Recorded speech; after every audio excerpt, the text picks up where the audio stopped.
Hello and welcome to I Nurture videos. In this video, we will discuss business intelligence and data warehousing. At the end of this video, you will be able to describe business intelligence (BI), describe the concept of data warehousing.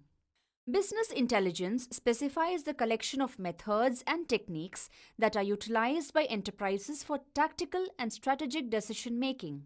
It influences the technologies to concentrate on counts, business objectives, and statistics and enhance the performance.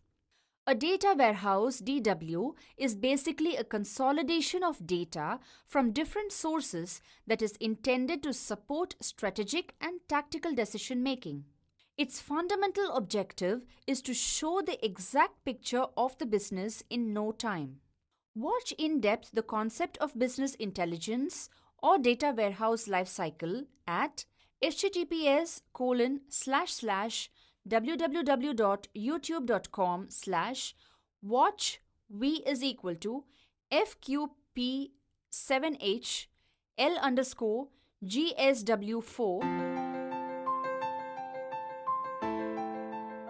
One of the major classes that we teach at Kimball University is called the Data Warehouse Lifecycle in-Depth class. And this class is really intended, ideally, for project teams that are new to the data warehouse and business intelligence design challenge.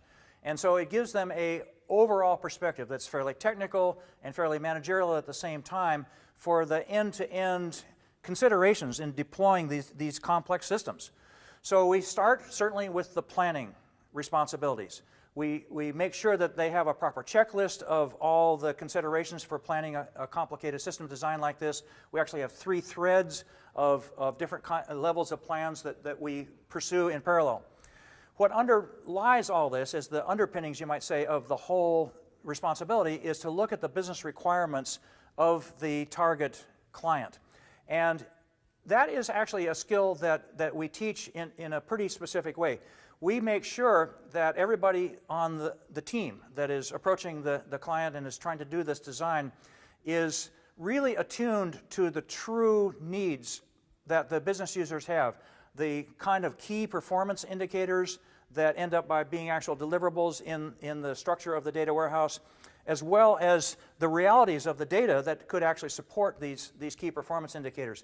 And we teach a skill that I don't think the users actually expect to be taught, but they usually enjoy it. We say, what's the actual technique for eliciting the right answers from a business user about how they make decisions? And there's an obvious question that we tell them you can never ask, and you should never ask, and that is, what do you want in a data warehouse?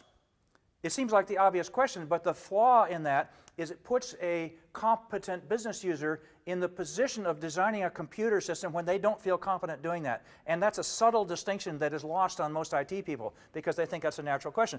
So we teach them how to ask the same question, but in a way that feeds the comfort level of the business user by saying, how do you do a great job in your role as advertising manager for this major division? And then they just usually open up and give us this wonderful stream of insights that they have and ways that they think about their business. And your job, of course, is to write those down and to hear words that you've never heard before and then translate those into the business requirements. We then tell our students that when you're armed with this wonderful set of answers from the business requirements, the first thing you do is go try to find the data that might support that. And so that's the complementary activity that occurs really right at the front line of this engagement with the customer. We then, in the class, after we teach them how to get the ingredients for the design, we say, okay, how are you going to turn the structure of the data into something that's understandable by the business user? And Thank you for watching this video.